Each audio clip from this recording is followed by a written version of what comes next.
말씀은 열왕기하 12장 1절부터 16절까지 말씀인데 이 성경을 보게 되면 악한 왕도 있었지만 선한 왕들이 있었습니다. 근데 그 선한 왕들 중에서도 안타깝게도 이 비운의 왕이 있어요. 그 한국 역사의 비운의 왕 하면은 조선의 6대 왕 단종이라고 하더라고요. 12살 때 이제 왕으로 즉위했는데 이 숙부였던 수양대군에게 17세 나이로 사약을 받고 숨을 거둔 왕이었습니다. 어렸을 때 그 TV 프로그램이 있었는데 조선왕조 500록 해가지고 500년? 500록이 아니라 500년이죠. 아주 재밌게 봤던 것 같아요. 이 성경 왕조 시대를 볼 때 비운의 왕 하면은 요아스 왕이다라고 이제 그 이야기를 합니다. 오늘 12장에 나오는 왕인데요. 이 처음에는 하나님의 뜻으로 삶을 시작했지만 하나님의 말씀을 끝까지 지키지 못했던 그러한 왕으로 남았던 그 비운의 왕이라는 그러한 명칭이 붙게 된 왕입니다. 이 하나님은 도움이시다라는 이름, 요아스라는 이름이 하나님은 도우심이다라는 이름을 가지고 있는데요. 약간 백그라운드를 설명해 드리면은 이 시대는 이제 북이스라엘과 남유다가 지금 나눠져 있는 상태였어요. 북이스라엘에 아주 악한 왕이 있었어요. 아합 왕, 그리고 아내였던 이세벨. 이 부부는 닮는다 해서 그랬는지 모르겠지만은 아주 둘 다 아주 악했던 것을 우리 성경을 통해서 보게 됩니다. 그리고 나서 딸을 놓게 되는데 아달랴라는 딸을 놓게 됩니다. 근데 이 아달랴가 남유다 왕이었던 여호람과 결혼을 하게 돼요. 그리고 나서 아들을 놓게 되는데 아하시아라는 아들을 놓게 됩니다. 즉 북이스라엘의 공주가 이 남유다의 왕자와 이제 결혼을 하게 된 거예요. 그래서 아하시아라는 왕을 놓게 됐는데 이 아하시아가 이 예후의 반란으로 인해서 죽게 되고요. 그때부터 이 아달랴가 이 남유다의 이 다윗의 씨를 말리기 위해서 모든 사람들을 죽이게 이제 됩니다. 즉 이제 다윗의 족보가 이제 끊어지게 된 거예요.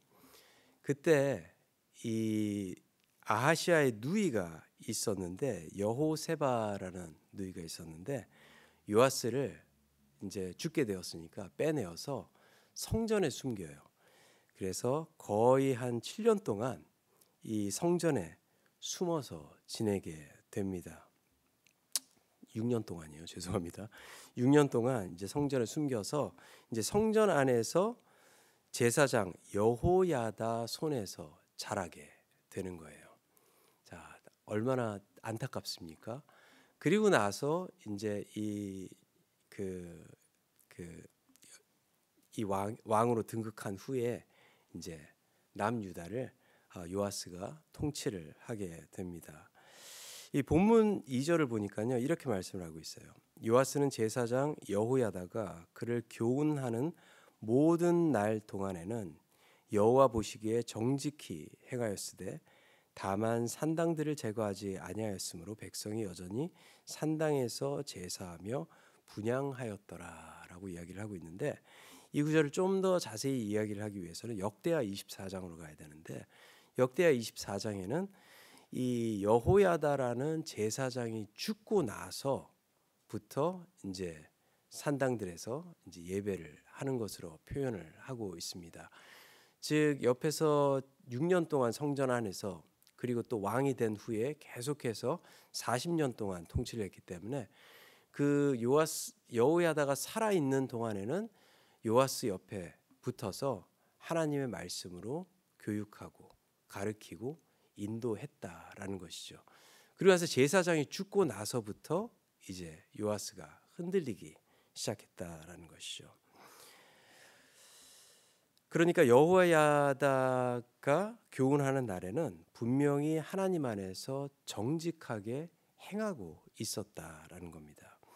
자, 이 정직이라는 말은요, 바르다, 곧다라는 뜻을 가지고 있는데 원래 이 의미는 나무 껍질 있잖아요. 나무 껍질을 여러 겹으로 이제 꼬아서 단단하게 만든 밧줄과 같은 의미를 가지고 있습니다. 그러니까 아주 튼튼하게 이 여호야다의 가르침을 통해서 요아스는 성장을 하고 하나님 안에서 정직하게 행했다라는 것이죠. 그런데 왜 그는 하나님과 멀어질 수밖에 없었는가? 산당들과 또 우상 숭배하는 그러한 회당들을 짓고 하나님과 멀어질 수밖에 없었는가? 즉 여호야다가 죽고 바로 하나님의 말씀과 멀어질 때 우리의 삶은 그렇게 변할 수밖에 없다라는 것을 이 요아스의 삶을 통해서 말씀하고 있는 것이죠. 우리가 길거리를 운전하다 보면요, 수많은 사인들이 있어요. 그렇죠? 근데 그 사인들 중에서 내가 봐야 되는 사인이 있고 내가 보지 않아도 괜찮은 사인들이 있습니다. 옆에 뭐 한국에는 막 네온 사인도 많고 그렇잖아요. 여기는 그 정도까지는 아닌데 뭐 거리에 간판도 있고 빌보드도 있고 또 여러 가지 사인들이 있습니다. 근데 운전을 할 때 꼭 봐야 되는 거는요, 신호등을 봐야 되고 또 속도 신호를 봐야 되고요. 이런 것들은 꼭 봐야 되는 것들이죠. 근데 그런 것들을 보지 않고 다른 것에 내 눈을 주시할 때는 사고가 날 수 있게 되는 것이죠. 제 딸을 이제 운전을 가르치고 있어요. 좀 저희 때만 해도 그 운전면허 받을 수 있는 나이만 되면은 빨리빨리 받아서 운전면허를 땄는데 거의 20살이 넘어서 이제 그 리튼 테스트를 보고 파스를 하고 그것도 한번 떨어졌어요.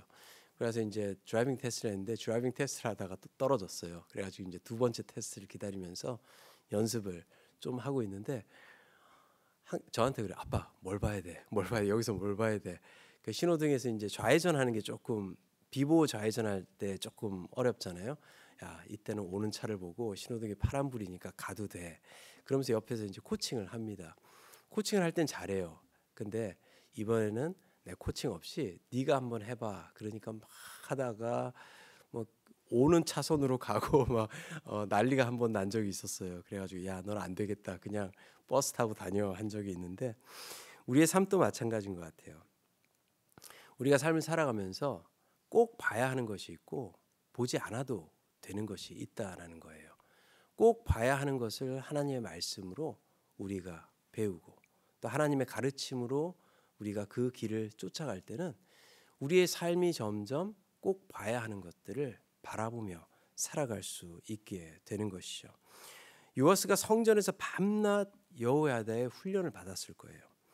그리고 왕이 되었을 때 네가 무엇을 해야 된다라는 그 가르침도 받았을 것입니다. 우리 생각으로는 한 이 정도면 남은 생애를 훌륭하게 살아갈 수 있겠지라고 생각을 할 수 있겠지만은 여호야다가 죽은 후 그의 정직함은 그때까지였다라는 것에서 우리 믿음에 큰 도전을 주고 있는 말씀이시죠. 신앙생활을 몇십 년을 해도요, 내가 오늘 하나님 말씀 곁에 있지 않을 때는 언제든지 정직함을 잃어버릴 수 있다라는 것입니다. 이런 말이 있잖아요. 흘러간 물로는 물레방아를 돌릴 수가 없다. 계속 물이 흘러야지 물레방아가 돌아갈 수 있는 것처럼 우리의 삶 속에 계속 하나님의 말씀이 흘러갈 때 우리는 정직성을 지키고 살아갈 수 있게 되는 것이죠. 이것은 우리의 습성이에요. 이 죄 때문에 자꾸 하나님으로부터 멀어지려는 습성을 우리는 가지고 있습니다. 그렇기 때문에 우리는 말씀을 절대로 놓쳐서는 안 되는 것이고 또 말씀을 놓는 순간 우리의 삶은 다른 것들을 따를 수밖에 없다라는 것을 꼭 기억해야 하는 것이죠. 즉 몸은 여기 있지만 마음은 다른 곳에 있을 수 있다라는 것이죠. 그렇기 때문에 우리는 오늘 주시는 말씀, 또 내일은 내일 주시는 말씀, 또 내가 묵상하는 그 말씀을 통해서 하루하루를 살아가며 하나님의 그 정직성을 지켜 나아갈 때 우리의 삶은 하나님께 영광 올려드릴 수 있는 그러한 정직한 삶의 길을 걸어갈 수 있다라는 것을 꼭 기억하시면서 그날 매일 같이 하나님의 말씀을 묵상하며 정직히 살아갈 수 있는 저와 여러분들 되기를 간절히 축원합니다. 또 두 번째로 우리가 기억해야 되는 것은요. 또 요아스의 또 정직성을 통해서 잘한 것들도 우리가 기억을 해야 되겠죠. 즉 하나님의 말씀 안에 있을 때 훼손된 것들을 볼 수 있게 된다라는 것이죠. 이 순서적으로 보면요. 크로놀로지컬리 보게 되면 이 요아스가 산당들을 제거하지 않은 것은 이 이후에 일어난 일이고요. 그 전에 어떠한 일이 일어났냐? 요아스가 왕이 돼서 이제 왕으로 통치를 하다 보니까 하나님의 성전이 훼손돼 있었다라는 것을 보게 됩니다. 그리고 나서 그 훼손된 성전을 보수하기 위해서 여호야다를 부르고 또 다른 제사장들을 불러서 어떻게 하라 하면서 이 하나님의 성전이 다시 복구되는 것을 보게 되죠. 이 영적으로 건강한 사람들은요, 볼 수 있는 것들이 있어요. 우리의 삶 속에 훼손된 것들을 볼 수 있고요. 또 내 삶을 바라볼 수 있는 능력이 있다라는 것이죠. 예전에 그 TV가 점점 또 한국 TV 잘 만들잖아요. TV의 화면이 또 화질이 점점 개선되면서 HD에 갔다가 4K로 가면서 그것이 TV가 점점 발전되면서 가장 불편했던 사람들이 있었어요. 그 뉴스에서 나왔더라고요. 연예인들이 제일 불편하대요. 왜냐하면은 이 피부의 톤이 그대로 다 드러나기 때문에 한때 신문을 본 것 같아요. 제가 아주 오래 전이었는데 막 그 HD에서 4K로 가면서 연예인들이 막 너무 이제 불편하다. 내 피부가 다 보이기 시작한다. 그러면서 화장이 점점 짙어지는 것을 보게 돼요. 저도 이거 안경을 벗고 거울을 보면요. 아주 잘생긴 청년이에요.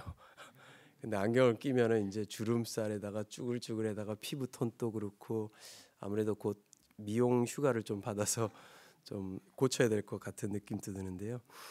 말씀을 가까이 하는 사람들은요. 내 자신을 돌아볼 수 있고 또 내 삶에 훼손된 것들을 볼 수 있게 된다라는 것이죠. 내가 틀릴 수 있다라는 것을 보게 되고요. 내가 잘못 생각할 수 있다라는 것을 보게 되고 또 내가 잘못된 길로 갈 수 있다라는 것을 보게 된다라는 것이죠. 내가 자신을 보지 못하면요. 남의 말도 듣지 않게 됩니다. 내가 말씀 안에 제대로 서 있지 않을 때, 내가 내 자신을 보지 않을 때는요. 하나님의 말씀이 있어도 그 말씀이 내 귀에 들리지 않는다라는 것이죠. 2008년도에 한 영화가 나왔어요. 이 블라인드네스라는 영화가 나왔는데 이 영화가 원래는 소설이었어요. 이 소설로 인해서 호세 사마라라는 이 사람이 쓴 소설인데 이분이 이 소설 때문에 노벨 문학상을 받게 된 그 소설이었습니다. 그래서 이 소설을 바탕으로 해서 이제 영화를 만들었는데 이 영화의 스토리가 이렇습니다. 갑자기 원인을 알 수 없는 전염병이 퍼지기 시작해요. 사람들이 눈이 멀기 시작하는 거예요. 근데 눈이 멀어서 캄캄해지는 게 아니라 눈이 멀어서 아예 백색으로 보여요. 다 하얗게 보이는 거예요. 그래서 화이트 블라인드네스라는 이제 이 전염병이 퍼지게 돼요. 그래서 이 처음에는 한 남자가 운전 중에 이 병에 걸리게 되는데 점점 감염된 사람들이 이제 많아지게 되는 거예요. 그래서 이 감염된 사람들을 이제 격리를 시켰는데 이 격리를 시킨 공간에서 엄청난 일들이 벌어지게 됩니다. 처음에는 불안감과 또 공포 속에서 이게 어떻게 되느냐라는 그러한 그 마음 속에서 살고 있다가 점점 이것이 폭력적으로 이제 바뀌게 돼요. 그러면서 그 질서가 무너진 공간은 아주 지옥과 같은 공간으로 변하게 됩니다. 그런데 그 공간에 눈이 멀지 않았는데 남편 때문에 같이 들어온 여인이 있었어요. 그래서 그 여인을 통해서 이 공간에서 탈출을 하게 되고요. 또 사회에서 살게 됩니다. 그 나머지 이야기는 영화를 보시면 될 것 같고요. 결론은 제가 말씀드리지 않을게요.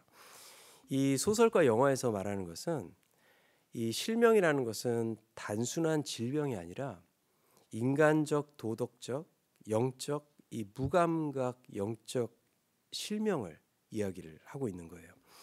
또 그리고 이 볼 수 있는 자는 그들을 인도할 책임이 있다라는 것을 사회 속에서 또 사회를 반영해서 보여주고 있는 소설과 영화라는 것이죠.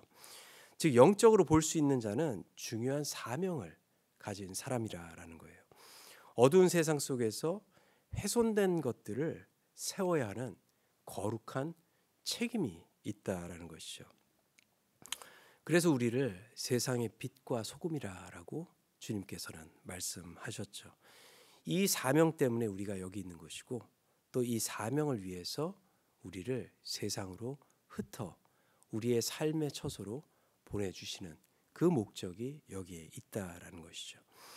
요아스의 삶을 보면서 오늘 우리의 삶을 한번 되돌아볼 수 있는 귀한 하루가 되기를 바랍니다.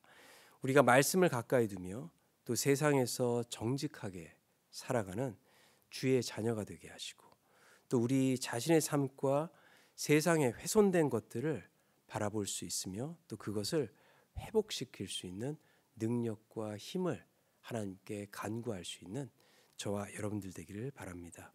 우리의 믿음이 그저 이 요아스처럼 비운의 믿음으로 끝나는 것이 아니라 이 세상에 행복과 소망을 줄 수 있는 비전의 믿음을 살아갈 수 있는 저와 여러분들 되기를 간절히 축원합니다.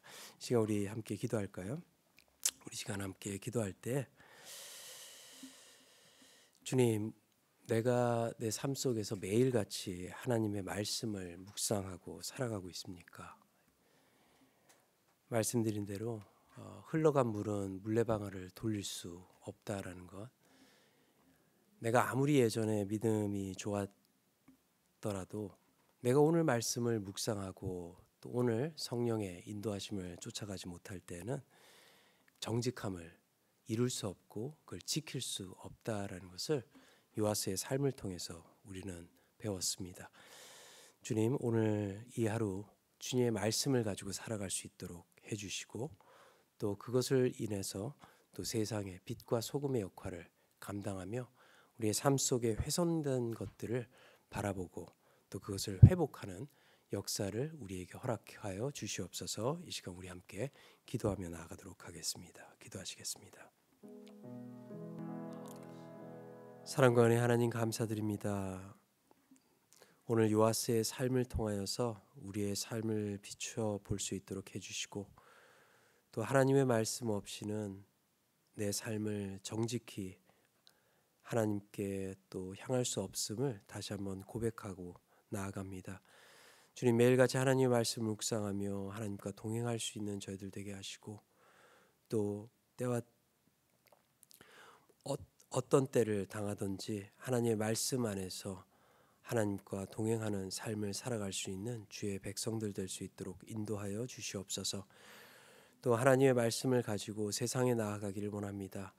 아직까지 하나님을 알지 못하는 그 영혼들, 세상 속의 혼란과 또 어려움 속에 살고 있는 자들을 또 복음으로 그들을 대할 수 있도록 저희들에게 힘과 용기를 허락해 주시고 또 영적으로 우리의 눈이 깨어져 있어 또 우리의 삶 속에 이 세상 속에 훼손된 것들을 바라보며 주의 빛과 소금의 역할을 감당하며 세상으로 나아갈 수 있는 주의 백성들 될 수 있도록 역사하시고 인도하여 주시옵소서.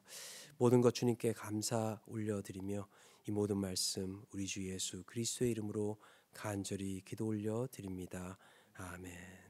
각자 기도하시겠습니다.